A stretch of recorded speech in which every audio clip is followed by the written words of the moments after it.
Bueno, antes de nada, gracias por invitarme a estar aquí, de verdad que me hace mucha ilusión estar con vosotros. Como decía Juan, yo era la típica niña de letras, ¿vale? A la que se le daban fatal las matemáticas.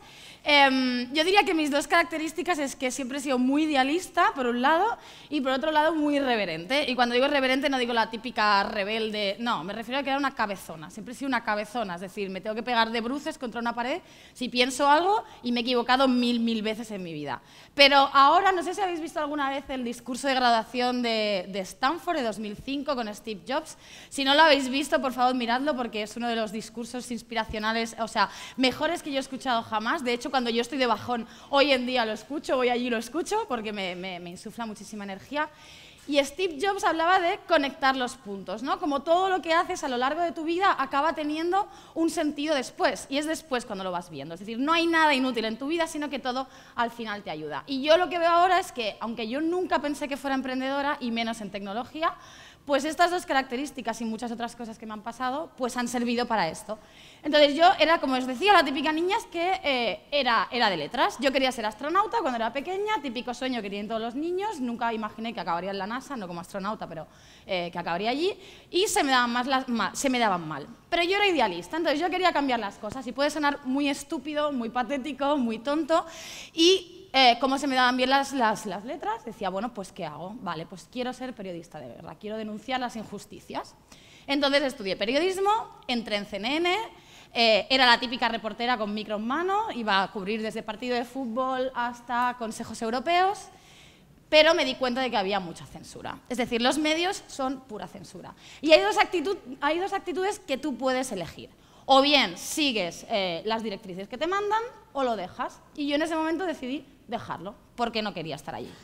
Total que en aquel momento yo había estado cubriendo diferentes consejos europeos de la Comisión Europea, tenía muy idealizada la política como una forma de cambiar las cosas y dije, bueno, pues voy a ser diplomática, me voy a presentar a las oposiciones de diplomacia. Hice relaciones internacionales, estuve 2 años estudiando como una burra, pasé las oposiciones, porque no había matemáticas, y me di cuenta de que yo allí no podía hacer absolutamente nada. Era como un pelele, es decir, tú allí haces lo que te dicen, la diplomacia no es la panacea, es decir, al final tú haces lo que te manda, en este caso, tu gobierno. Yo tenía un tutor, que para mí fue una de las figuras de referencia, embajador de España, retirado, y él me dijo, Karen, vete de aquí pitando porque tú aquí no pintas nada. Yo tenía muchas ganas de hacer cosas, quería proponer cosas, pero no me dejaban proponer cosas, así que lo dejé otra vez. Y yo ya estaba un poco perdida en la vida, porque decía, bueno, ¿qué hago, no? Si es que no sé qué hacer. Así que me metí en una gran empresa y las estructuras de las grandes empresas suelen ser complicadas, porque tampoco es que puedas aprovechar mucho la creatividad que tienes. Estuve haciendo proyectos, pero en aquel momento, pues lo bueno que tuvo aquella experiencia, lo de conectar los puntos que hablábamos, es que tuve la oportunidad de estar en Estados Unidos trabajando y allí entré en contacto con diferentes universidades, equipos de investigación y empecé a conocer el mundo de las neurociencias.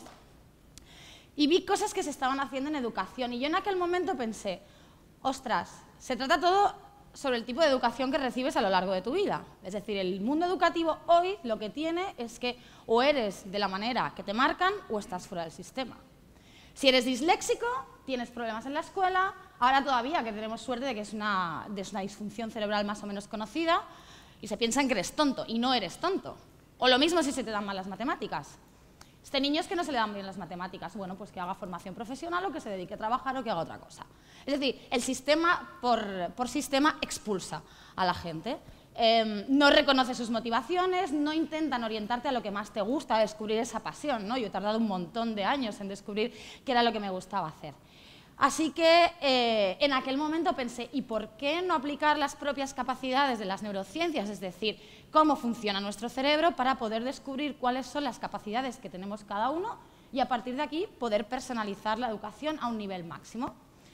Así que yo así empecé a pensar y yo tenía la suerte de que mi mejor amigo era un nerd, era un tecnólogo, como la copa de un pino, y él era el que siempre tenía ganas de hacer cosas y yo decía, no, porque yo no encuentro nada y tal. Total que le conté la idea, oye, ¿qué te parece si empezamos a hacer esto, si empezamos a investigar en este tema, si lo aplicamos a educación y demás? Y él me dijo, vale. Así que durante un tiempo estábamos en el típico garaje, el garaje era cada uno en su casa, trabajando en qué podíamos hacer. Y dijimos, ¿y por qué no empezamos con niños? Porque la mayoría de cosas que se están haciendo en la universidad, se están haciendo en secundaria o en primaria, pero lo cierto es que cuando eres pequeño tienes mucha más capacidad de poder tener impacto. Es decir, el poder empezar a fomentar las motivaciones personales y las capacidades individuales para consumir la información de la mejor manera posible. Total que al final creamos Infantium. Y creamos Infantium porque ganamos un primer premio, porque nosotros en aquel momento éramos lo que se dice unos pardillos. Yo no tenía ni idea de cómo empezar a hacer una empresa. Tú piensas, ¿por dónde empiezo yo ahora? Así que bueno, pues lo que hicimos fue ir a un evento de estos de emprendedores internacionales, fuimos allí a ver qué conocíamos. Y las casualidades de la vida, una amiga mía de infancia trabajaba allí, nos coló en una sesión de mentoring del director de sector público de Microsoft. Tuvimos la suerte que pudimos estar con él, le contamos un poco nuestra idea y nos dijo, adelante. Y en ese momento en el que uno dice, ¿qué hago? ¿Lo dejo todo y me dedico a un proyecto que a lo mejor fracasa o no? Que haya alguien que te diga, oye, hazlo, es importante. Entonces, yo siempre digo que la figura de un mentor al principio, y no el mentor como el advisor, sino alguien que tenga mucha más experiencia que tú, para mí fue clave en mi vida, porque dijo, venga, va, lanzaos. Y lo hicimos. Ganamos un premio ese día, una idea de impacto de futuro, pero ahí había que empezarlo todo. Y ahí fue donde empezó el cúmulo de desastres. Es decir, desastres absolutos. Todos los errores que se puedan cometer al crear una empresa los creé yo. Desde elegir mal a un socio, le dimos equity al primero que pasó porque bueno, nos faltaban perfiles y es aquello y a quién le damos acciones de la empresa y demás, a contratar a la gente equivocada. Tuvimos un chico contratado de inteligencia artificial que nos dejó un marrón inmenso en los servidores, tal que estuvimos paralizados durante más de 7 meses. Elegimos mal a los inversores. ¿Por qué? Porque nuestro proyecto era de educación y emprender aquí en educación no es lo más inteligente que puedas hacer según muchas perspectivas, ¿no? Es decir, la mayoría de fondos de inversión aquí creen más en sectores tradicionales como e-commerce y demás que en alta tecnología. Con lo cual nos decían, ¿pero qué estáis haciendo? Educación no vais a conseguir nada, es un sector minoritario y nosotros con la idea, pues educación, educación. A pesar de eso conseguimos dinero, muy poco al principio, pero fue un error porque le dimos shares a gente que no estaba alineada con nuestros principios. Así que de esto la primera metáfora, el primer aprendizaje fue no todos los inversores son buenos para todos los proyectos y no todos los socios son buenos para todos los proyectos. Esto tuvo como repercusión, pues por supuesto, que perdiéramos equity de nuestra empresa, discusiones, se paralizaban las juntas, no aprobaban nuestras decisiones. Pero nosotros éramos, lo que decía antes, unos irreverentes. Oye, yo por lo que me digan no voy a parar. Y hice cosas que no os recomiendo que hagáis, es decir, hacer lo que yo pensaba en aquel momento que era lo más adecuado, ¿no? Cambiamos el modelo de negocio, seguimos adelante a pesar de tener a los inversores en contra. Esto nos trajo muchísimas broncas. Pero al final empezamos a hacer cosas. Es decir, hasta ahora todo el camino había sido un desastre, ¿no? Para nosotros nos habíamos equivocado en todo, desarrollamos una tolerancia al estrés que yo no pensaba que se pudiera tener y todo fue fatal. Pero emprender es una aventura apasionante. Es decir, de repente un día ganamos un premio. La Comisión Europea nos elige como uno de los 12 mejores proyectos de toda Europa. Y ese día decimos, pues a lo mejor estamos haciendo las cosas bien. Es decir, hay muchísimos fracasos, pero hay pequeños éxitos. Y lo importante es no dejarte vencer por el día a día. El día a día es muy duro, es decir, para un emprendedor o para alguien que quiera arrancar un proyecto, el día a día es terrible. Es decir, siempre estás buscando dinero, nunca lo encuentras, siempre estás preocupado por cómo vas a pagar a la gente de tu equipo, no duermes, porque estás desarrollando una tolerancia al estrés enorme y lo peor, a nivel emocional, un día te crees el rey del mambo y al día siguiente te sientes una cucaracha aplastada en el suelo. Y es así, o sea, es una noria de emociones. Pero en el camino se aprenden muchísimas cosas. Lo bueno de nuestro proyecto es que desde España estamos compitiendo con gente en Estados Unidos y con gente en China. Es decir, nuestro proyecto es una plataforma cognitiva que personaliza el aprendizaje. Lo que hacemos es colaborar con el MIT, con la Universidad de Londres y con la Universidad Autónoma de Barcelona. Analizamos los diferentes circuitos cerebrales del aprendizaje en cognición numérica, en desarrollo del lenguaje y pensamiento abstracto, y lo replicamos en un modelo computacional que permite saber en cada persona determinada cómo están respondiendo estos circuitos, para ello poder personalizar. Y claro, esto se está haciendo desde aquí, ¿no? Con gente que tiene una inversión de 100 millones. ¿no? Nuestro competidor principal está en Estados Unidos, se llama Newton, tienen 150 millones de inversión y nosotros teníamos menos de 100.000 euros. O sea, se puede hacer. Y esta es una de las primeras cosas, que todo lo que queráis hacer se puede hacer. Siempre, siempre se puede hacer. De repente ganamos el MIT, Jóvenes Innovadores, de repente empezamos a ganar otros premios y de repente ganamos Call to Innovation. Es decir, y esto fue como el subidón total. Es decir, después de muchos problemas y después de no saber qué hacer en tu vida, te das cuenta, pues eso, que desde que en mi caso era que el sueño era cambiar la educación. Y cambiarla quiere decir acabar con el sistema que hay ahora. Es decir, no tirarlo a la basura absolutamente porque para mí está roto. Cambiarlo, olvidarnos del currículum, olvidarnos de los itinerarios, olvidarnos de todas esas cosas y basarlas en capacidades individuales. Y ahora mismo lo que estamos haciendo es trabajar con el Banco Mundial en definir cuáles son las capacidades para el desarrollo del currículum del siglo XXI, que no es un currículum en el sentido tradicional, sino que son cuáles son las capacidades que tienen que tener niños, lo que ahora son niños en el futuro, para competir en un mercado de alta tecnología y de alta capacitación en el futuro. Y eso es lo que queremos hacer. Y ahí hay que vencer resistencias, ¿no? Resistencia del sector educativo, resistencia de los gobiernos, resistencia de los profesores, que a veces te preguntan si la wifi le va a hacer daño al cerebro de los niños. Es decir, un poco enfrentarse a todo. Entonces, yo siempre digo, hay que pensar en grande, ¿no? Porque a lo mejor te quedas a la mitad del camino y a lo mejor en medio año tengo que cerrar. Es porque eso nunca lo sabes. No sabes si vas a seguir vivo un año o toda la vida o si vas a crear una gran empresa, pero al menos siempre pensar en grande. Y en este caso yo estoy extremadamente motivada porque cuando yo era pequeña yo pensaba que era una negada, que era idiota. Y no es que yo sea idiota y como yo muchas personas, es que simplemente a lo mejor el sistema no estaba dándome lo que yo necesitaba como yo lo necesitaba. Y en el caso de muchas otras personas igual. Es decir, a veces nos llaman madres de niños que tienen discalculia y dislexia y quieren ser ingenieros. ¿Y qué significa? ¿Que no puede ser un niño ingeniero? ¿Porque el sistema no va a enseñarle? No. Y eso es lo que yo quiero, acabar con esas cosas, con este tipo de cosas. Entonces, llegamos a Singularity y Singularity ha sido una de las mejores experiencias de mi vida. Es un experimento social. Para mí el mejor experimento social es una mezcla entre Gran Hermano y Lost. Estás 24 horas con 80 personas, duermes, vives, comes, estudias. En 2 días ya te has hecho amigos, ya te has explicado tu vida, es decir, como experimento social es increíble y además en un entorno donde conoces gente, pues desde alguien que está lanzando satélites desde Australia, conoces pues gente que también, como Paul, que se hizo los 7 picos más altos del mundo, investigadores en mecánica, en cualquier área, son gente auténticamente increíble y son gente que están desarrollando grandes proyectos, gente normal. Porque al final, cuando estás fuera de lo que es el entorno de clases y de trabajos, tenemos una vida social, como cuando estás en la universidad, ¿no? Es lo mismo. Y es gente normal y ves la cantidad de cosas que en sus respectivos países están haciendo. Singularity para nosotros, sobre todo, fue darte de bruces con lo que va a ser el mundo del mañana.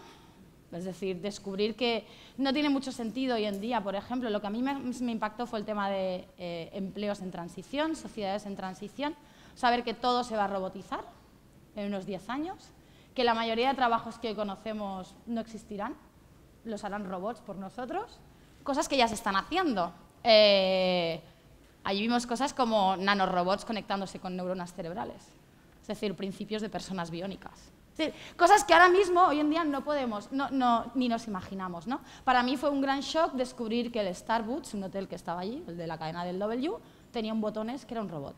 Y hacía exactamente las mismas tareas que hace un botones de verdad. Y está empezando ahora. Entonces, para mí eso fue un gran shock.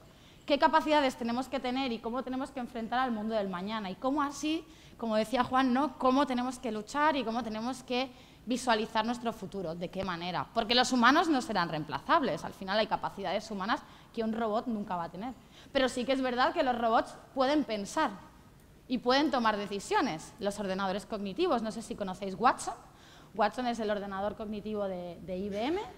Él, aparte de que tenga el mejor sistema de procesamiento del lenguaje natural, es decir, entiende el lenguaje, es capaz de procesar y distinguir los dobles sentidos, las diferentes, los significados de las palabras, la ironía, ha ganado a humanos. Es decir, fue como con Deep Blue en su momento, ¿no? Cuando ganó al ajedrez. Pero esto es incluso mejor porque Google, las grandes del mundo, están investigando en cómo mejorar el lenguaje natural. Y IBM lo está haciendo. IBM, de hecho, ayuda a los médicos. ¿Podrá sustituirlos algún día? No lo creo, porque hay capacidades que tienen los médicos que no podrá hacer un ordenador. Pero sí que van a robar o a mecanizar muchas tareas que se están haciendo hoy en día. Así que en estos momentos lo único que tienes que hacer es capacidad de innovar, de pensar un poco diferente y de ver qué es lo que te gusta hacer y hacerlo de una manera muy positiva y sin nunca dejarlo, o sea, sin nunca rendirte. En nuestro caso, el trabajo de grupos fue quizá la peor experiencia, porque Juan, antes de irme, me dijo una cosa de la que luego me acordé mucho cuando estaba allí, y además yo ya había pasado por eso y aún así volví a fallar, o sea que todavía tiene más delito. Cuando vayas a hacer un proyecto hay dos visiones, ¿no? Las que dicen, júntate de gente que tenga unos skills que no tienes tú, o júntate con gente que tenga confianza, o con la que tengas confianza. Yo en mi caso en Infantium me dice que estar con mi socio, que era mi mejor amigo de toda la vida, fue la mejor decisión. ¿Por qué? Porque cuando tenemos problemas nos podemos insultar, nos podemos decir de todo, pero al cabo de un rato ya está, nos conocemos y forma parte del propio estrés. Con gente que no conoces y a la que solo utilizas por ciertos skills que ni siquiera has podido evaluar, el problema es que después se te vuelve en contra y puedes tener muchos problemas. Y eso es lo que nos pasó a nosotros. El objetivo final de Singularity es solventar lo que llaman los Global Grand Challenge. Es decir, los desafíos mundiales, pues esto, en empleos, sociedades en transición, salud, medicina, biotecnología y demás. Y hacemos proyectos. Nosotros como grupo nos tenemos que gestionar con quién quiero trabajar. Es un proceso que dura unas 2 semanas y que es excesivamente traumático. Yo vi gente llorar porque se quedaba sin grupo. Te das cuenta de lo duro que era. Fue un proceso muy, muy traumático. Se rompieron grupos en 2 días, se cambiaban, y por qué quiero a este, y cómo le robo al otro. Y a veces te venía alguien, puede ser parte de tu grupo, y tú no querías decir que no, pero tenías que decir que no. O sea, fue un sistema traumático donde te das cuenta de que es muy difícil crear grupos y que las relaciones humanas hasta hacía 2 días éramos muy amigos, estábamos en Las Vegas, estábamos en Yosemite, estábamos en las clases y aquello lo rompía todo en parte. Hubo gente muy enfadada a partir de ahí, es decir, fue un proceso traumático. Y en nuestro caso elegimos mal. Yo estaba con 2 de mis compañeros que habían estado desde el primer día, que eran como mis hermanos, por ahí aquellas cosas raras que pasan en Singularity, y 2 personas que venían de fuera. Y fue un desastre. Bloquearon el proyecto, broncas, peleas cada día, no avanzábamos, y al final pasó lo que dice Juan. Los 3 que habíamos estado desde el principio juntos, llevamos a cabo el proyecto. Los 2 no hicieron absolutamente nada, se graduaron gracias a o sea, se graduaron al final porque ponían la cara en el proyecto, pero ellos no hicieron nada, y tan felices. Con lo cual me acordé mucho de sus palabras. La palabra clave es compromiso y la naturalidad de las personas para liderar. Pero liderar no significa que hubiera un líder, porque como yo decía antes, allí habían 90 líderes, gente que estaba creando empresas, gente que estaba dirigiendo a centros de investigación, gente que era muy buena en lo suyo realmente y que era muy emprendedora y muy proactiva. O sea, y así es complicado, ¿no? Porque dices, ostras, todos saben de todo, todos son auténticas máquinas.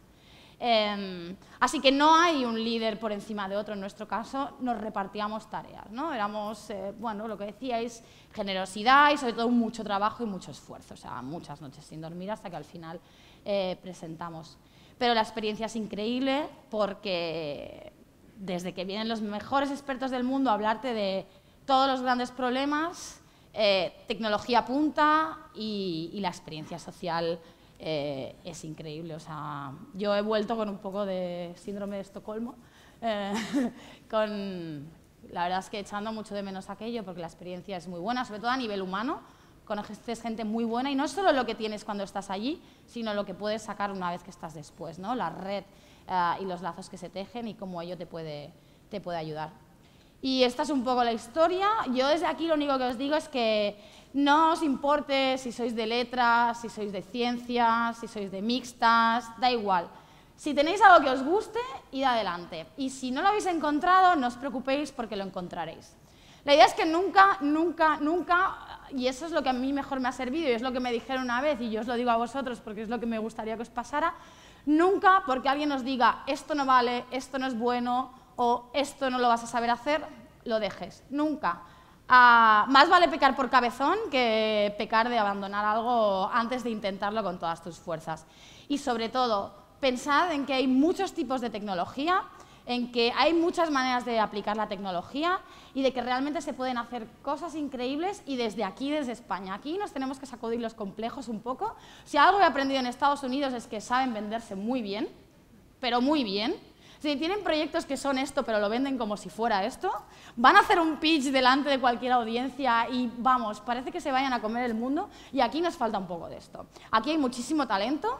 Es decir, pensad que hay españoles dirigiendo a hospitales en Nueva York, dirigiendo centros de investigación, muchos trabajando en la NASA, algunos haciendo proyectos realmente muy punteros en tecnología. Paul Allen, no sé si conocéis a Paul Allen, fue uno de los fundadores de Microsoft, es el director del Brain Research Institute en Seattle, invirtió 30 millones de euros en una startup aquí, de la que nadie habló. Es decir, aquí hay muchísimo talento, pero tenemos un poco el complejo este de que, bueno, no sé qué pasa, que hay este complejo que hay que sacudirse. Y yo estoy segura de que vosotros acabáis de salir, ahora tenéis esa fuerza y tenéis esas ganas, así que encontrad lo que os guste si ya lo tenéis, seguida por ello y que nadie os diga nunca que no seréis capaces de hacerlo. Y ya está. Gracias. Ahora lo que vamos a hacer, vamos a escuchar a Nacho y luego invitaré otra vez a Karen, si no se ha tenido que ir corriendo, a que salga para que podamos hacerle preguntas a los dos a la vez, ¿vale? Ahora os voy a presentar, después de escuchar la frescura, la rebeldía y la insolencia de Karen, vamos a escuchar a Ignacio Hernández Medrano, que es médico, neurólogo y que es además adjunto a la dirección del Instituto Ramón y Cajal, un centro de investigación de primerísimo nivel en el ámbito de la medicina, y además es empresario y por eso también nos conquistó en Call to Innovation y por eso ganó presentando su proyecto MedRoom, que supongo que ahora él contará un poquitín. Y bueno, y ha sido otro acierto por parte de los jueces de la competición porque, como decía antes, tanto Karen como Ignacio han sido dos supercracks en la NASA. Me han comentado allí que el resultado de los españoles de este año ha sido tan bueno como siempre, son formidables. Y de hecho, Ignacio ha venido con otro proyecto debajo del brazo para lanzar otra nueva empresa de tecnología diferente, basándose en otra tecnología y que también un poco lo que viene a ilustrar su ejemplo es cómo con ganas, cuando rompes complejos, barreras, ya usas cualquier tecnología, cualquier problema, cualquier caso, es válido para lanzar algo interesante. Así que os dejo con Ignacio. Muchas gracias.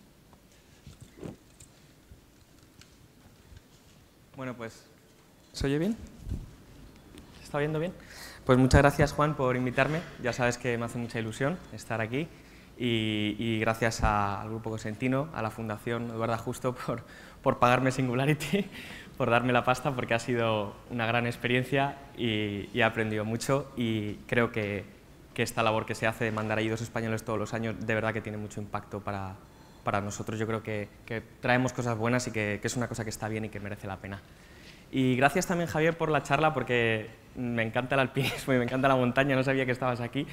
Y menos mal que no he puesto ninguna foto mía porque habría hecho el ridículo, pero yo cuando hago algo me premio yendo a sitios así mucho menos, así que me ha encantado escucharte. Y además, increíble la concordancia de prácticamente tus mensajes se parecen tanto en la montaña y en el mundo de la empresa que llama la atención y ahora lo vamos a ver. Bueno, lo primero, conocer al público. ¿Quién de aquí ha tenido alguna vez una idea, una buena idea? Manos arriba. Una idea que esta idea si la aplicáramos, bien, vale. Y de estos, ¿quién la ha aplicado? ¿Quién tiene un proyecto en marcha, una idea en marcha? Bueno, está bien, vale, no, es por saber, no es para nada concreto. Ciencias y letras, ¿quién es de ciencias? Letras, fútbol, Real Madrid, Barça, ¿me la suda el fútbol? Vale, bueno, muy bien. Bueno, pues nada. A ver, os voy a... Presento a Francisco. Francisco aquí tenía más o menos... ¿Se ve bien? Sí. Tenía 18 años o así. Era el año 1935 cuando se tomó esta foto. Y la verdad es que Francisco siempre fue un visionario. Siempre tuvo la capacidad de ver décadas por delante. Era algo innato en él. Cuando todo el mundo estudiaba francés, él dijo, no, lo que viene es el inglés, mis hijos a inglés. Cuando las mujeres no estudiaban carrera universitaria, él dijo, no, mis hijas carrera universitaria, las 3 carrera universitaria. Cuando nadie hablaba de ello, él pronosticó la Unión Europea y el euro y muchas más cosas. Él siempre iba como por delante y era increíblemente inteligente. No tuvo la oportunidad de...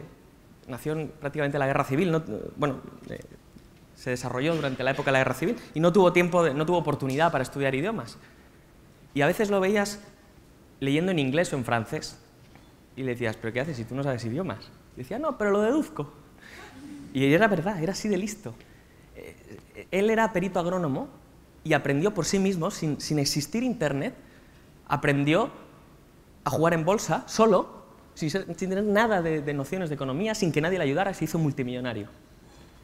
Era increíble, era un visionario y era un innovador. Y la última vez que le vi, él tenía 95 años, y me dijo, ¿sabes que yo nací 20 años tarde? ¿Y eso?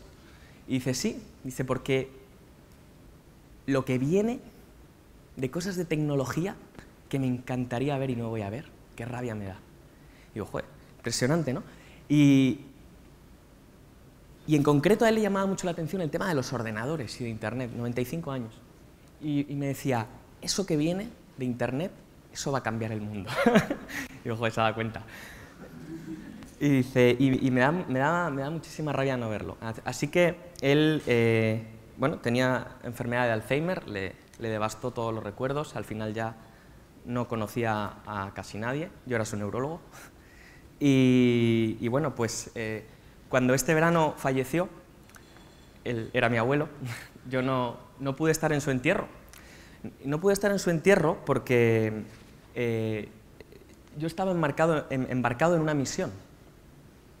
Y cuando alguien está en una misión, nada puede pararlo. De hecho, nada debe detenerlo.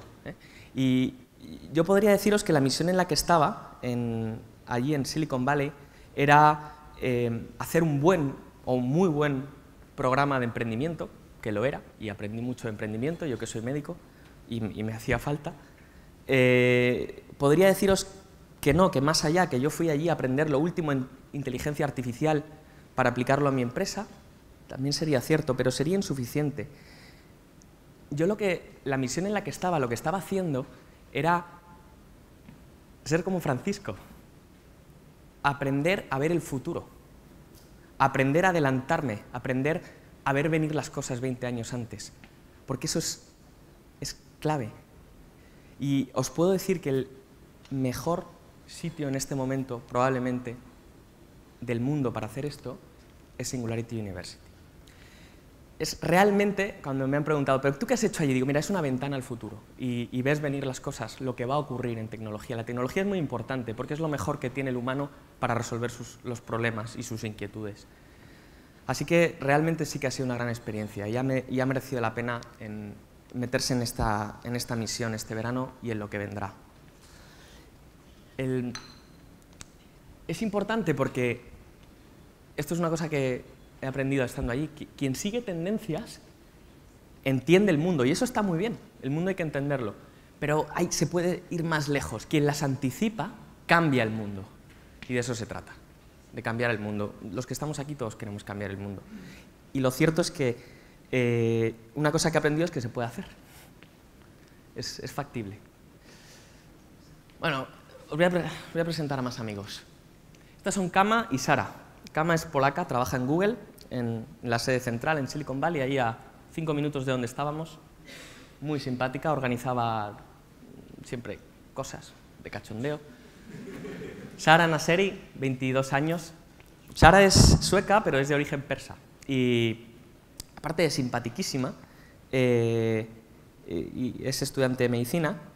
Cuando estaba en tercero de carrera, o en segundo de carrera, ella pensó, dijo, joder, si el ozono es lo que nos protege de la radiación solar, si yo cojo ozono y lo pongo en las cremas del sol, serán mejores. Y lo hizo. Y el mérito no es que ella ahora, con 22 años, tenga una empresa basada en esta tecnología. El mérito es que todas las cremas del mundo han incrementado su eficacia un 30%, reduciendo con ello el melanoma. Sara Nasseri era la que se encargaba siempre de comprar las bebidas. Kunal y Aniel. Kunal, como podéis deducir, es indio, muy majo, buena persona, y tuvo una angina de pecho estando allí. Me costó muchísimo convencerlo de que fuera al médico. Ya sabéis lo que cuesta allí ir al médico. Tiene 40 y pico años y se va ahora a empezar su carrera en el mundo del cine en Hollywood. Cuando te lo cuenta, si os lo contara cara a cara, como lo cuenta él, no tendríais ninguna duda de que en 10 años vamos a ver alguna película suya. No tiene ninguna duda, le da igual no haber estado nunca en el mundo del cine, le da igual su edad. De Singularity a Hollywood. Así, como si nada. Aniel, con 16 años, fue admitida en el tecnológico, en el MIT, Tecnológico de Massachusetts, probablemente el mejor sitio del mundo. 16 años. Y su padre no le dejó ir. Es de Brasil, de Sao Paulo. ¿Te imaginas que entras en el MIT con 16 años y tu padre no te deja ir? ¿Qué creéis que hizo? ¿Se hundió, se vino abajo, se lamentó? Nah. Los líderes son líderes siempre. Ella siguió y aquí estaba, en Singularity. Y el primer día, el tercer día o así, una noche me quedé hablando con ella, pero una chica, bueno, bastante más joven que yo, pero muy simpática, y me miraba muy seria y me decía, Nacho, yo de verdad voy a cambiar el mundo. Y yo, bueno, asustas un poco. Fue una de las que ganó el concurso. No cabía ninguna duda que iba a ganar. Con esa, y lo que ha diseñado con un israelí es grúas a las que ponen impresoras 3D e imprimen casas para acabar con el fenómeno de las chabolas, que ella ha crecido viendo. Bueno, más amigos. Estos son majísimos. Cristian, Leo y Javier. Chile, Argentina, el más cachondo de la promoción, y Javier el mexicano. Estos, en 3-4 días, estando allí, idearon algo. Dijeron, bueno, pues si esto que viene de los coches eléctricos va a tardar muchísimo en imponerse y es carísimo, ¿por qué no diseñamos un kit que se lo pones a cualquier coche y lo convierte en eléctrico? Increíble la idea. Hicieron una campaña de estas Kickstarter, estando allí, les pusimos todos $20. Creo que consiguieron en los 4 o 5 días que tuvimos, $40 o $50.000. El proyecto está en marcha. Más amigos. Cosima Gretton, esta es amiga mía, es muy simpática. Es de Nueva Zelanda, pero estudia en Oxford medicina, está en quinto. Pero cuando estaba en tercero, en las prácticas, y esto que vas allí 5 minutos a ver a los pacientes, ella le chocó mucho esto de las úlceras, le llamó la atención, y en vez de quedarse ahí, pues dijo, oye, si con la cámara del móvil yo desarrollo un algoritmo que mida las úlceras y la profundidad, y en función de eso yo mejoro la curación, bueno, pues ella tiene 2 empresas a día de hoy. Lo hizo con eso, 21 años, 20 años, no sé. Cosima era la otra organizadora con Sara. Eran las 2 estudiantes de medicina, eran las más fiesteras, lo cual me satisface. Y Eran es un tío increíble. Eran es israelí, comunista, se declara, y aparte de que se ha casado al acabar Singularity en un festival de rock, cosas increíbles, él pensó que si todo estaba lleno de pintura, por ahí pintura en todas partes, si esa pintura le pudiéramos dar la propiedad física de absorber la energía, ¿no habría una placa solar mejor? ¿No? Bueno, pues estando allí en Singularity, un día vino así, él es muy discreto, y dijo, me han financiado $1 millón para mi empresa. Pocos años vamos a todos a ver pintura que absorbe energía solar. Lo ha hecho Eran. Y un día comiendo con él me dice, no, yo he hecho más cosas. ¿Qué has hecho? No, fui piloto de F-16. Y yo, pues vale, pues nada, yo soy de Alicante. Increíble. Esto es Jaime, mi compañero de habitación, profesor de la universidad, titular, con 20 y pico años, lo deja todo, deja la universidad, se va a establecer ahora en Silicon Valley, va a arrancar una startup de biotecnología para difundir la biotecnología, como una plataforma en la que la gente pueda aprender, porque esto Juan seguro que os lo comenta, lo que viene es la biotecnología. Hemos acabado la era de los ordenadores, empieza la era de la vida, de la biología. Y él lo sabe porque ha estado en Singularity y va a montar una empresa de eso. Pero repito, deja su trabajo de profesor de la universidad, de titular.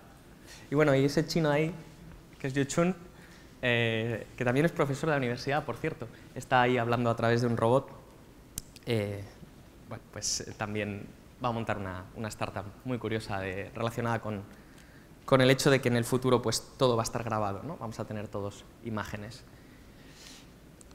Estas tres chicas os las pongo, ahí están presentando en este momento la idea de coger insectos, machacarlos, hacer galletas y acabar con la desnutrición. El proyecto está bien, es bueno, ya hay algo de insectos, no es tan novedoso, pero por lo que lo pongo es porque, ¿qué edad decís que tienen? 16. Y si de verdad yo, el día que las vi presentar, entendí por qué Estados Unidos es lo que es. Una de las cosas mejores que tiene Singularity es que de las 10 semanas, durante 5, convives con 20 chavales de 16, 17 años, absolutamente increíbles, que se integran en las conversaciones, que levantan la mano en clase y que hacen proyectos también. Y nos dieron, el día que presentaron, que fue a la mitad de lo nuestro era 10 semanas, nos quedamos todos un poco acojonados, en plan, ¿cómo vamos a superar esto en las 5 semanas que nos quedan? Vamos a hacer el ridículo, ¿cómo no lo superemos? Fue increíble las presentaciones que hicieron.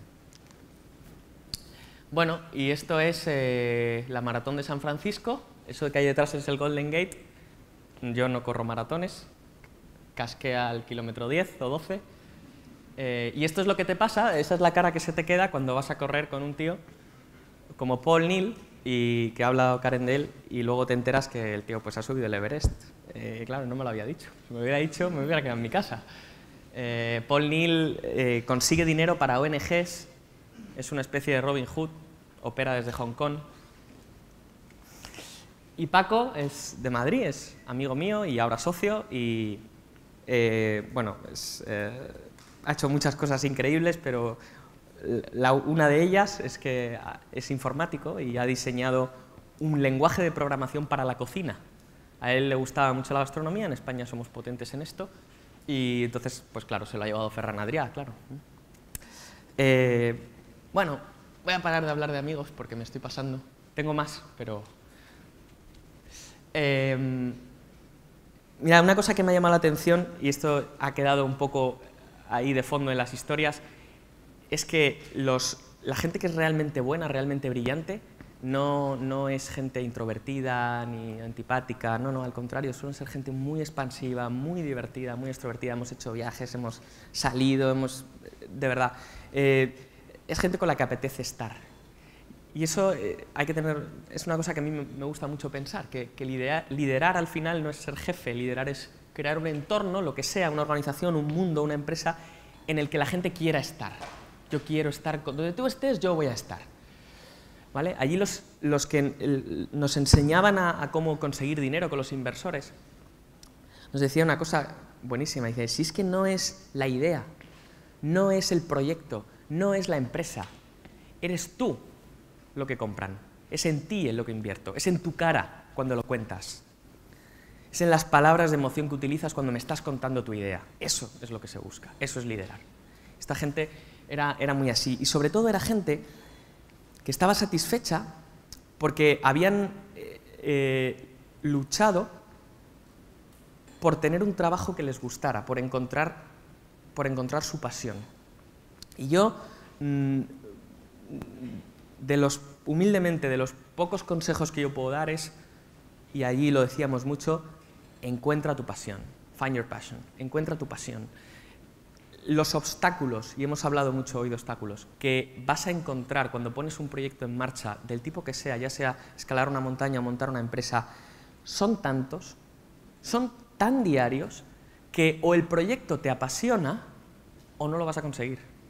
Por eso hay que hacer algo que realmente te importe. No puedes planificar un proyecto pensando en el dinero que vas a ganar, ni en lo que dirá tu familia. Tienes que hacer algo que te apasione para ser capaz de sobrepasar todo lo que te va a venir encima el día que dices, vale, voy a ser emprendedor, me voy a poner a hacerlo. Esto no es de Silicon Valley, tiene muchos años. Elige un trabajo que te apasione y no tendrás que trabajar un solo día de tu vida. Es una frase de Confucio, el filósofo oriental. ¿Sabéis quién era Confucio? Os voy a poner quién era Confucio. ¿Podéis poner el vídeo, por favor?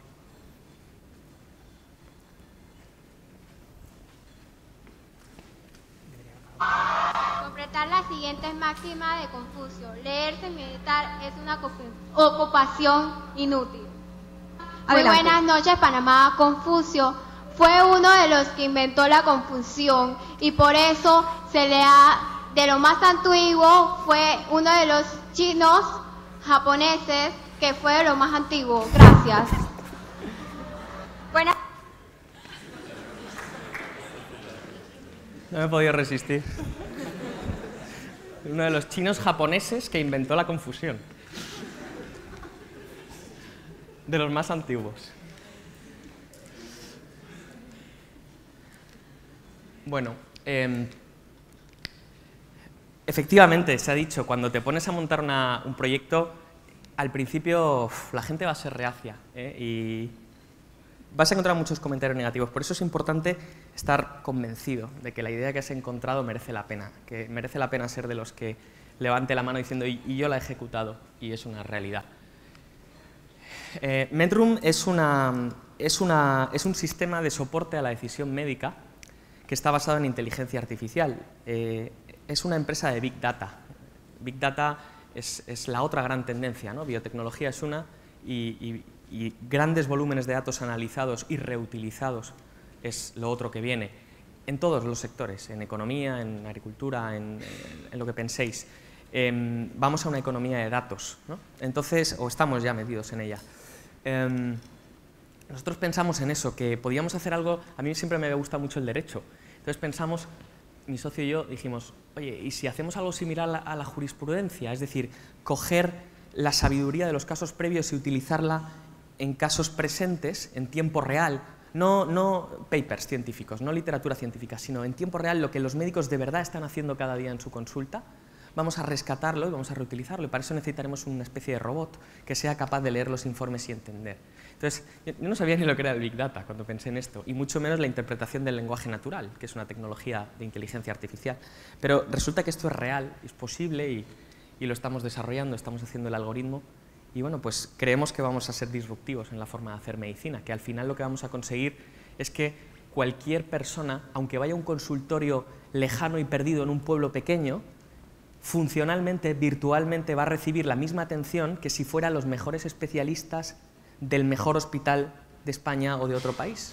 Porque al final ese médico, gracias a la conexión en red de todas las historias clínicas, de todo ese trabajo de Big Data, va a poder tener un conocimiento inmediato que es máximo, es tope. Y nuestra pasión es que todo el mundo tenga acceso al mejor conocimiento médico posible. Este es el proyecto con el que yo, presenté para ir a Singularity, y allí pues hemos continuado desarrollándolo. Y esta es una cosa que tenéis que tener en cuenta, que es una frase de Arthur C. Clarke, que es un tío increíble, ¿no? Que ha escrito mucho de ciencia ficción, pero toca todos los palos, y te dice esto, ¿no? Al principio te dirán la idea es muy loca. Luego te dirán, sí, vale, no está tan mal, pero no merece la pena, y luego te dirán, pero si yo te había dicho que la idea era buenísima. Esto ocurre tal cual, os lo aseguro, ¿vale? Entonces, cuando tengáis una visión, merece la pena perseverar.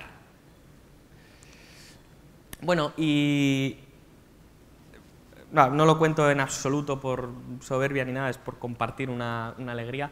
Esto ha sido como lo de Karen, ¿no? Bueno, Karen ha ganado muchos premios, está en la Comisión Europea, pero esto ha sido todo una secuencia de cosas buenas.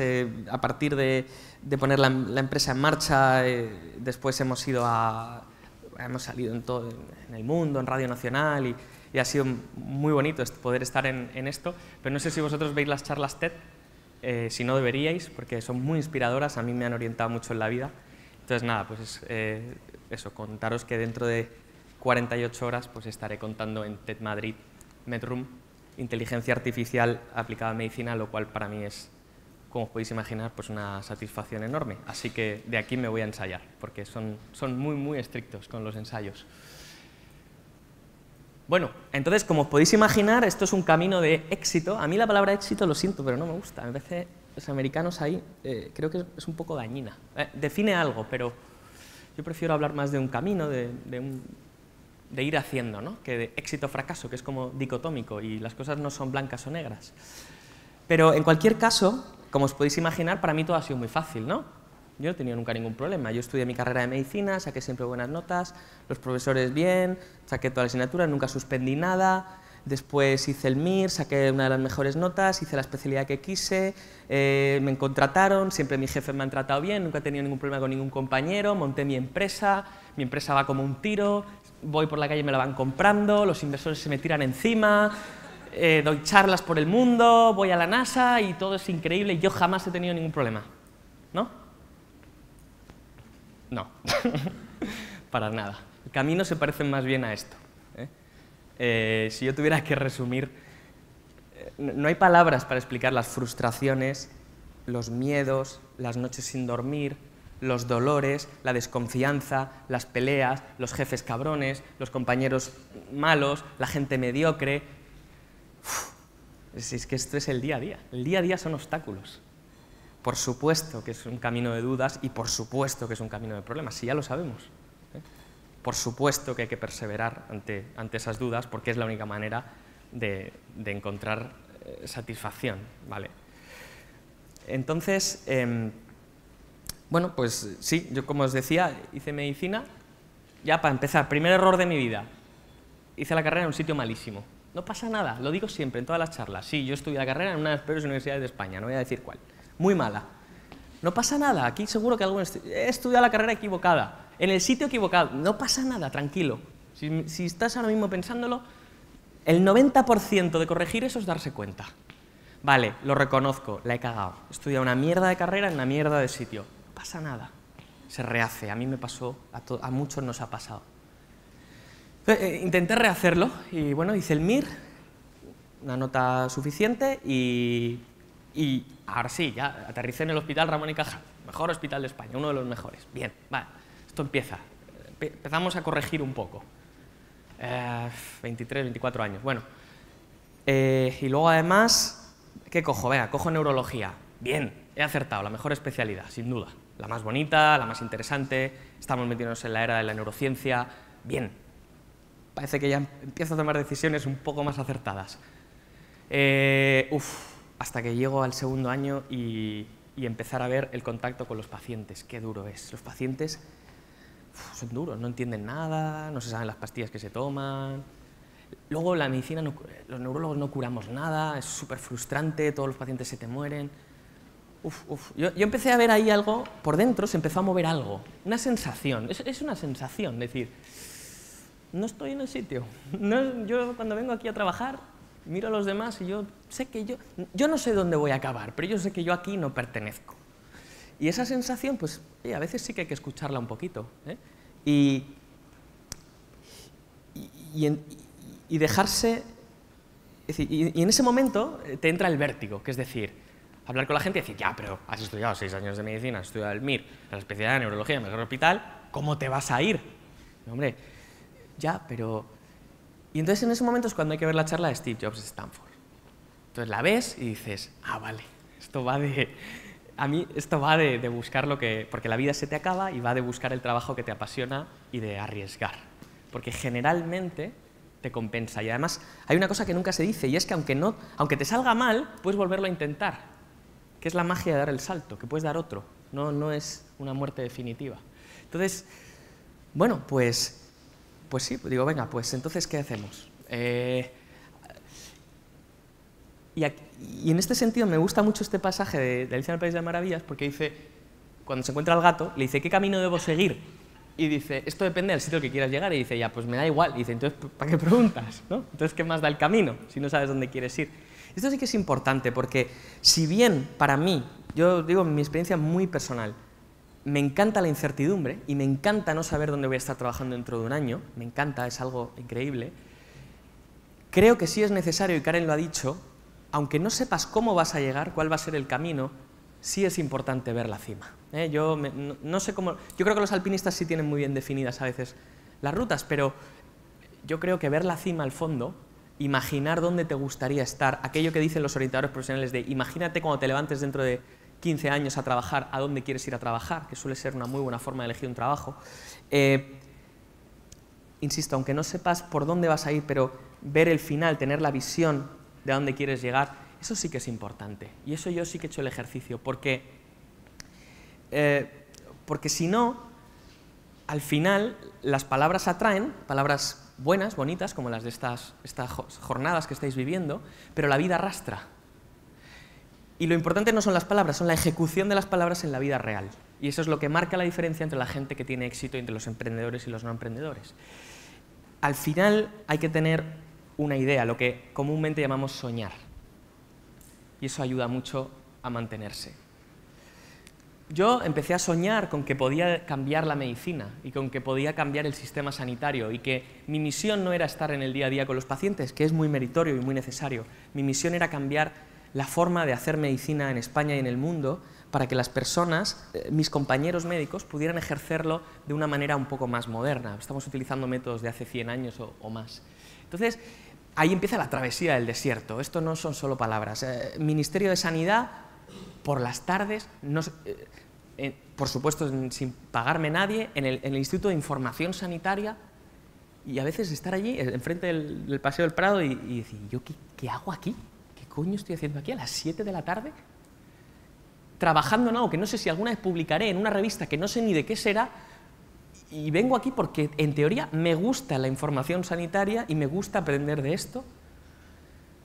Pero bueno, había algo ahí que decía que sí, que el camino, que había que hacer cosas diferentes si querías tener resultados diferentes, y que lo que no podía hacer era terminar y ponerme a estudiar Alzheimer, tenía que hacer algo diferente. Así que hice esto, me apunté a un máster de gestión y dirección médica, pero claro, yo tenía que hacerlo en mis ratos libres, porque por la mañana tenía que ser médico, y bueno, porque es una responsabilidad con los pacientes. Tú no puedes decir, no, es que a mí como no me gusta mucho lo hago regular, no. Tienes que hacerlo muy bien porque los pacientes son reales. Pero luego, por la tarde y por la noche, me ponía a estudiar gestión sanitaria, información sanitaria. Entonces, bueno, en esa travesía, en ese hombre desesperado que os ponía ahí, pues poco a poco se empezó a ver la luz y empezó a ocurrir esto de connecting the dots. Y lo siento por volver al topicazo de Steve Jobs, pero es que es verdad.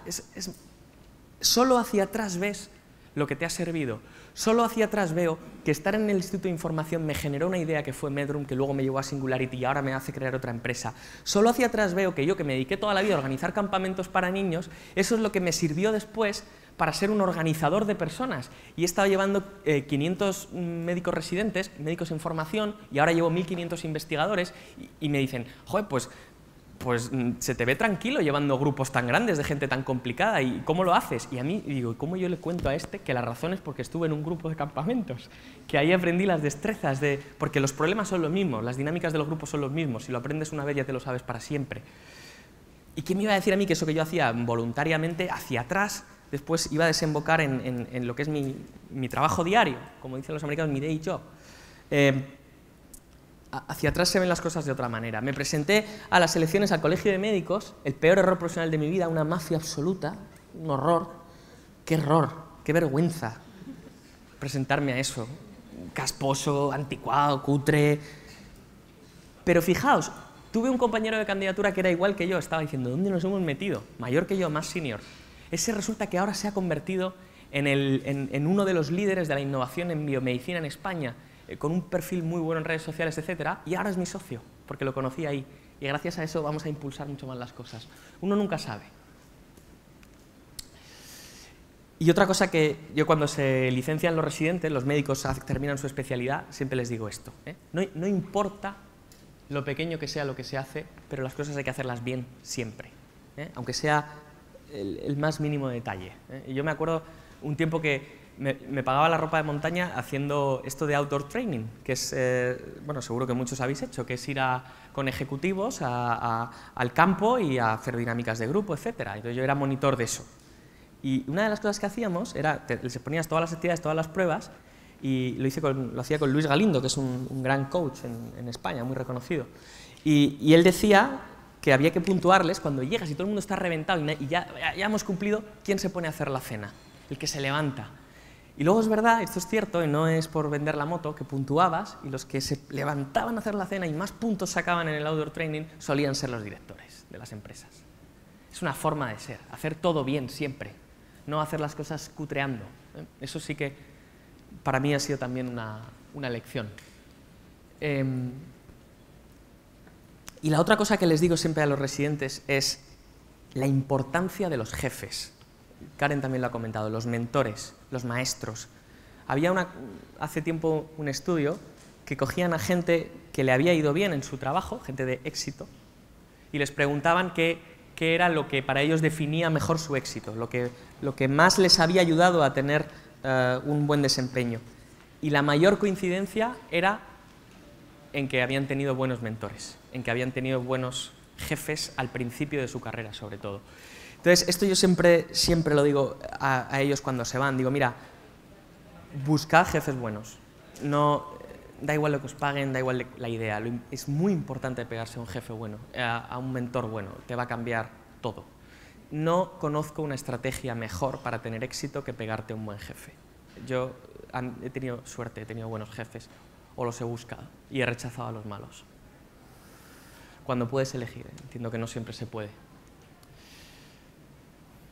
Bueno, este chiste es que me encanta, porque es bueno, a veces nos pasamos, ¿no?, de querer ser los innovadores, queremos hacerlo todo diferente, al final hay una ciencia, hay unas normas que hay que seguir, hay un camino. Y nosotros, el camino que hemos seguido allí, cuando ha acabado a mitad del programa, como ya ha contado Karen, hicimos unos proyectos y nosotros nos juntamos 3 españoles y un francés, parece un chiste. Y el proyecto, la verdad es que es increíble, es una chulada. Lo que vamos a hacer, mira, hay 2 tendencias. Una es, el precio del ADN está bajando mucho, el precio de secuenciarte el ADN. Antes costaba $1 millón, ahora cuesta $300. Está bajando en picado, ¿vale? Tecnologías exponenciales. Y lo segundo, está creciendo muchísimo las tendencias de Big Data para encontrar pareja. Es decir, las plataformas de tipo Mythic, tipo Match.com, eso está creciendo a lo bestia. En España no, porque somos lo que somos, pero en Estados Unidos ya el 14% de los matrimonios son online y en la India el 50%. Esto es una tendencia imparable. 115 millones de usuarios solo en la India de webs matrimoniales en 2015, creciendo a un ritmo del 40% anual, bestial. Dicho de otra manera, y permitidme el atrevimiento, vuestros hijos dirán, qué locos, elegían parejas sin la ayuda de un algoritmo. En un bar, las probabilidades de éxito eran mínimas, porque los algoritmos son tan potentes. Los algoritmos no buscan, me gusta el rock, viajo, no, los algoritmos están muy, muy perfeccionados, es Big Data. El algoritmo a lo mejor te sale que si a ti te gustan los Beatles y viajas a Indonesia y tienes un lunar aquí, esta es la mujer perfecta. Y no falla. El ordenador es como en medicina, es más listo que nosotros. Entonces esto es una tendencia. Entonces dijimos, pues vamos a utilizar esto. ¿Para qué? Bueno, pues todo el tema del DNA hay mucho, pero veíamos que eran datos, eran empresas que no tenían una verdadera misión. O mejor dicho, su misión era ganar dinero. Porque es cierto que el ADN va a ser disruptivo en todas las industrias. Vas a ir a comprarte una crema para la cara y te la vas a comprar en función de tu ADN. Vas a ir a comprar la comida y te la vas a comprar en función de tu ADN. Cualquier cosa que hagas, vas a ir al gimnasio y te van a poner una tabla de ejercicio en función de tu ADN. Va a ser disruptivo como el ordenador lo fue en su tiempo. En muy poco tiempo, ya lo vais a ver, todos nos vamos a secuenciar en breve. Pero ¿Y con eso qué resuelves? ¿Hacer mejor deporte? Sí, la nutrición. Pero nosotros queríamos hacer algo que de verdad impactara al mundo.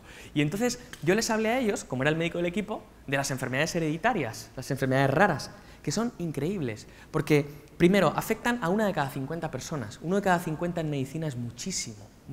En medicina 1 de cada 10.000 ya se considera mucho. Imaginaos 1 de cada 50. Son graves, no tienen cura. Afectan a niños. Y además son impredecibles, o sea, de repente el niño empieza a dar síntomas, se le diagnostica con 6 meses, con 1 año. Y además no se invierte en ellas, porque aunque en conjunto son muchas, entre sí son millones o miles, de tal manera que ninguna merece la pena estudiarla para un laboratorio farmacéutico. Con lo cual, no hay una frontera de que eso vaya a mejorar. Es lo que se llaman las enfermedades raras. Entonces, ¿qué tal si coges a las parejas antes de que tengan los hijos, aprovechas que el precio del genoma va a bajar hasta $50, quizá $10, y generas una conducta normal, que es que igual que ahora te haces determinadas pruebas de embarazo, te hagas las pruebas de enfermedades genéticas, enfermedades hereditarias, con tu pareja, y entonces estás informado. Y por supuesto no entramos después en la ética de cada uno lo que quiera hacer, ahí hay muchas cosas, no tener hijos, hay fertilización in vitro, ingeniería genética, hay muchas cosas, pero nosotros no entramos ahí, nosotros damos la información. Pero claro, nos quedaba todavía la cosa de, sí, pero si se lo haces a una pareja que ya está formada, joder, decirle a una pareja no podéis tener hijos, cuando en realidad la probabilidad es de 1 de cada 4, o sea, de los que están afectados, luego solo 1 de cada 4 hijos lo tendrá, a lo mejor estás evitando vidas que hubiesen sido sanas o estás rompiendo parejas. Entonces dijimos, no, vamos a hacerlo todavía mejor, vamos a hacer un hack social, nos vamos a ir atrás en la línea del tiempo y vamos a hacerlo antes de que la gente se conozca. Entonces vamos a meter el perfil genético en tu perfil de tu plataforma de búsqueda matrimonial. Y el algoritmo no te va a presentar resultados con los que no eres compatible desde el punto de vista genético. Y en 2 generaciones vamos a acabar con todas las enfermedades hereditarias del mundo, porque esto es viral, es como Facebook, no hay quien lo pare. Esa es la empresa que estamos montando ahora. La tenemos dada de alta en Delaware, pero nos vamos a mover a Londres. Estoy ahora peleando con mis socios a ver cómo lo hacemos. Paco es uno de ellos, el que salía en la maratón. Y bueno, pues ya os contaré cómo va Mendelian. Pero lo importante no es contar mi película de mi empresa, lo importante es contar el mensaje, que es que las ideas revolucionarias vienen de tonterías. Dice Bart Rutan, y esto también lo repetía Peter Diamandis, el fundador de Singularity, si una idea realmente es rompedora, el día antes de serlo tiene que ser una idea absurda. Si el día antes no es una idea absurda, es que no es suficientemente innovadora. Si el día antes de que una idea sea real, no me ponéis la cara que me habéis puesto vosotros cuando os he contado lo de las plataformas online, es que no es suficientemente rompedora.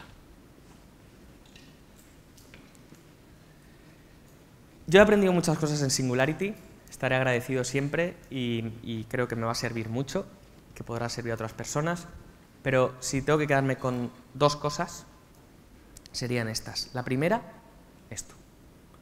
Yo pensaba, estaba equivocado, creía que era demasiado una cuestión de individuos y me he dado cuenta de que es una cuestión de equipos. Yo, sin mis socios, no sería nada, no tendría nada. Es imposible. Este es un grupo, lo mejor de Singularity son los alumnos. Nos lo dijeron el primer día y lo confirmamos todos el último día. No son los profesores. Y los profesores eran astronautas y era increíble porque decías, joder, estoy comiendo con un astronauta. Y me estoy agregando a LinkedIn a un director general de innovación de Google. Pero realmente los compañeros son lo mejor. Fue muy, muy duro el proceso de formar proyectos. Fue como, a mí me recordaba los Juegos del Hambre. Primero os queréis, luego mataos. Era muy parecido, fue horrible, de las peores experiencias de mi vida, profesionales. Pero a la vez también es verdad que yo me junté con 3. Me podía haber juntado de 80 con 60. Casi te daba miedo perder oportunidad, ¿no? Coste de oportunidad de tantas personas increíbles que había ahí y que no puedes colaborar con todos. Te encantaría, pero no es posible, el tiempo es limitado. Y esto es el segundo mensaje y para mí el más importante. Que a pesar, es una llamada a ser positivo. Y esto yo lo he visto, lo he vivido allí, lo he tocado, es cierto. a pesar de las noticias, a pesar de lo que nos ponen en la tele, a pesar de que el día a día es duro y a pesar de todos los problemas que hay mundialmente y eso que vemos que las tendencias están mejorando globalmente el ser humano, vivimos en un mundo de abundancia y de oportunidad, ¿vale? Donde hay lugar para el optimismo. Porque la realidad que vemos en realidad es solo una posible. La realidad que estamos viendo se puede cambiar y en Singularity lo hemos visto. Es cambiable. Mañana puede transformarse y ser otra. La realidad es simplemente negociable. Es una cuestión de sentarnos y decir qué realidad queremos tener. Bueno, y, acabo con este vídeo que, nada, os lo dedico a vosotros.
Bueno, simplemente quería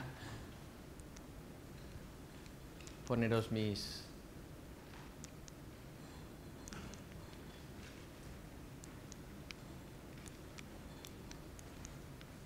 ¿Puedo pasar? ¿Diapositiva?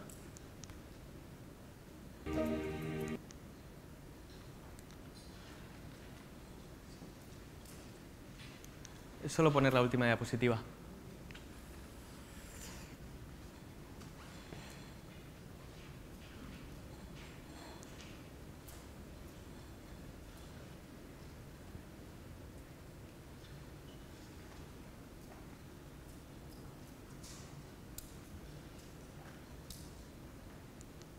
Ahí, nada, quería poner mis datos para que me tengáis localizado.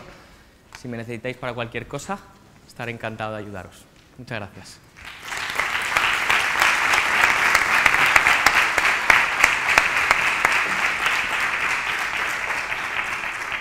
Muchísimas gracias. Muchísimas gracias, Nacho. Yo estoy emocionado después de escucharos a los dos, a Karen y a ti. Es un orgullo el que forméis ya parte de la familia de la Fundación Eduardo Justo y que os hayamos elegido a vosotros, a Karen y a ti, para representar a España en Singularity. Sois dos fuera de serie y yo creo que hemos aprendido mucho de vosotros, sobre todo de vuestra ilusión, de vuestro entusiasmo, de vuestra rebeldía, de vuestro inconformismo. Y muchas gracias, Nacho, de corazón. Si tiene alguien alguna pregunta para Nacho, por favor. ¿Quién tiene preguntas? Venga. Fuerte y claro. Yo quiero saber dónde van a conseguir los medios que necesitan para hacer posible tu idea, digamos, recursos humanos, personas que estén capacitadas para ese tipo de cosas, y luego también inversión y cómo lo conseguís. Y otra era que de qué forma gestiona, digamos, la influencia que puedes tener en contra de lo que tú quieres desarrollar, porque me imagino que habrá un montón de gente en la medicina que no le interese que tú lleves a cabo tus proyectos porque los ven en contra o negativo. Sí, yo creo que con esas dos preguntas das en nuestros dolores, ¿no? En nuestros problemas de la vida real. La primera es que, y está muy bien como caso de ejemplo, nosotros cuando nos hemos sentado a hablar, hemos tenido una reunión ahora en Madrid, hemos dicho, vamos a ver, los centros ahora mismo donde hay ecosistema startup, donde realmente hay empresas y luego además necesitamos ciencia, necesitamos genética, en este momento son Silicon Valley, Boston, el MIT y Londres. Luego está Israel. Israel también es una innovación, pero no nos vamos a ir a Israel. Eso no quiere decir que yo no anime a que tenemos que empezar a generarlo aquí, en España. España, no sé si lo sabéis, que es el 10º país del mundo en producción científica. Y el CSIC, el Centro Superior de Investigaciones Científicas, es la 7ª institución del mundo en ciencia. O sea que, ojo con eso porque somos mucho mejores de lo que nos creemos. Pero en concreto en nuestro caso nos hemos planteado esas tres alternativas y al final hemos elegido Londres porque somos europeos, por cercanía, por tanto, geográfica. Segundo, porque uno de los socios, el que os decía que era el francés, estudió allí y entonces vamos a sacar la ciencia de Cambridge y de Oxford, que al final cuando montas una cosa así necesitas ciencia. Y en tercer lugar, algo más conceptual, porque nos da un poco de miedo, y casi enlazo con la segunda pregunta, en fin, la ética de donde nos estamos metiendo, ¿no? Esto es comprometido y por supuesto que vamos a tener un panel de ética. Pero desde luego algo que sí que hemos visto, Singularity, Estados Unidos, California, Silicon Valley, tienen muchas cosas muy buenas, pero hay algunas cosas en las que los europeos somos muy potentes, y es en capacidad de reflexión, en ética, en análisis filosófico de lo que uno está haciendo. En eso a veces hace falta el freno europeo, ¿no? Y nosotros en una empresa como esta queremos tener el freno de mano europeo de la ética y de que las cosas se hagan con respeto a la privacidad de datos, sin discriminar a nadie, etc. Y pensamos que los ingleses nos van a entender mejor que los americanos en este sentido, siendo crítico con los americanos, que admiro casi todo de ellos, pero esta parte está ahí. Y ahí en Singularity la respirabas. Los más críticos siempre éramos los europeos cuando había temas controvertidos. Porque los asiáticos tragan, y Latinoamérica también, en general, hay excepciones. Pero esto lo hemos visto. Y luego, acabo la parte financiera, volviendo a la primera pregunta, bueno, pues esto es complicado. En principio ya sabes que no te interesa coger mucha inversión desde el principio porque te diluyes mucho cuando el proyecto está poco avanzado. Había un inversor indio allí que tenía un interés enorme. Venga, ¿cuánto queréis? Los americanos ya sabéis.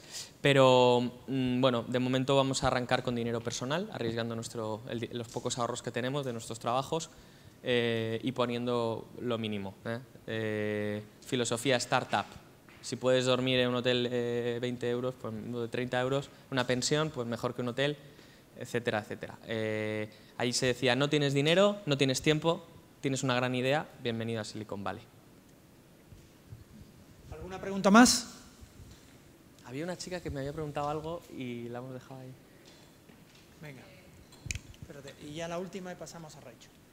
Hablando un poco del miedo que tenemos a que la ciencia evolucione y quizás en algún momento nos pise como persona o como individuo, me gustaría saber si se ha descubierto algo que los ordenadores, por ejemplo, nunca vayan a alcanzarnos a los seres humanos. Es decir, si tenemos unas características que son únicas y que nos van a hacer sentir seguros dentro de esta evolución.